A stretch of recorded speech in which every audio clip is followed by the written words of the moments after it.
نحمده ونصلي على رسوله الكريم اما بعد اعوذ باللہ من الشیطان الرجیم بسم اللہ الرحمن الرحیم السلام علیکم ورحمۃ اللہ وبرکاتہ۔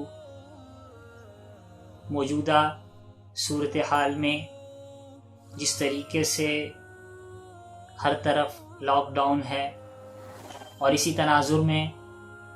مساجد میں اجتماعات پر پابندی لگائی گئی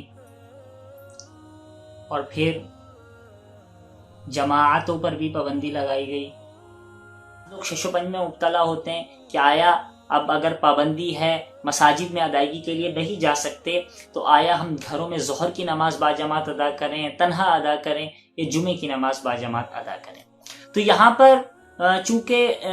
فقہائے کرام کی آراء مختلف ہیں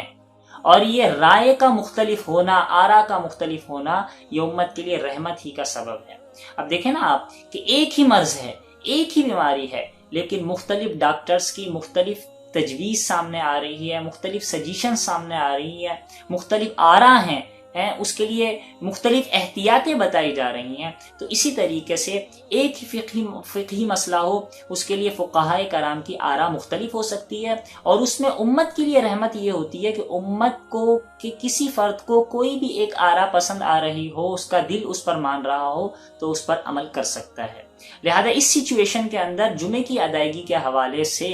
جو ہے علماء کرام و مفتیان اعظام کی دو رائے ہیں۔ ان میں سے پہلی رائے یہ ہے کہ مساجد میں جو چند افراد جمعے کی نماز کی باجماعت ادائیگی کر رہے ہیں، باقی جو افراد بچ جاتے ہیں وہ گھروں میں جمعے کی نماز کی ادائیگی نہ کریں، بلکہ گھروں میں یا تو انفرادی طور پر ظہر کی نماز کی ادائیگی کریں یا باجماعت ظہر کی نماز ادا کر لیں،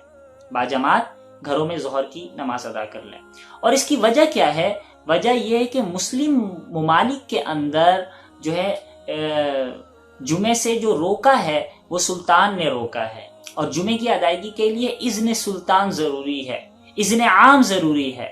اذن عام یعنی عام اجازت ہو۔ تو یہاں عام اجازت نہیں ہے، جب عام اجازت نہیں رہی تو لہذا گھر میں وہ ادا کر رہا ہے تو وہاں بھی عام اجازت نہیں ہے، اذن عام نہیں ہے۔ تو اس صورت میں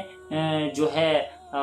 اسے چاہیے کہ وہ جمعہ چھوڑ کر ظہر کی ادائیگی کرے۔ یہ بعض فقہا کی یہ رائے ہے۔ بعض دیگر فقہا کی رائے یہ ہے کہ گھر میں جمعے کی باجماعت نماز ادا کر سکتے ہیں، دو اذان دی جائیں، اذان اول، اذان ثانی، اور جو ہے کیا کہتے ہیں اذان ثانی کے بعد خطبہ ہو اور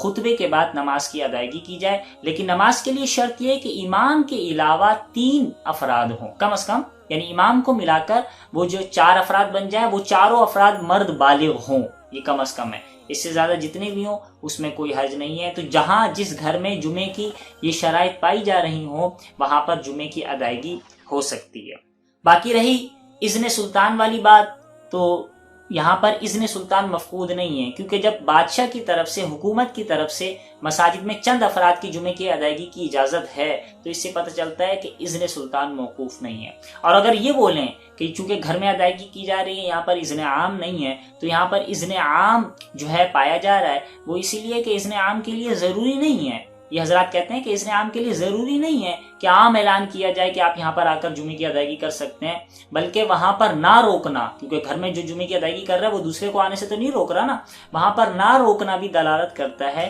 کہ یہاں پر اذن عام پایا جا رہا ہے۔ لہٰذا یہ 2 قسم کی آراء ہیں فقہائے کرام کی۔ اب ان میں سے جو آراء بھی دل کو لگے، اب ان 2 آراء کو سامنے رکھتے ہوئے اگر مسجد میں جمعے کی باجماعت ادائیگی ممکن نہ ہو اور گھر میں تمام شرائط موجود ہوں، 2 اذان، خطبوں وغیرہ کا، اور اسی طریقے سے کم از کم 4 بالغ افراد کا موجود ہونا، تو جمعے کی ادائیگی گھر میں کی جا سکتی ہے، ورنہ بہتر یہ کہ ظہر کی نماز باجماعت ادا کر لی جائے۔ تو لہذا جمعے کی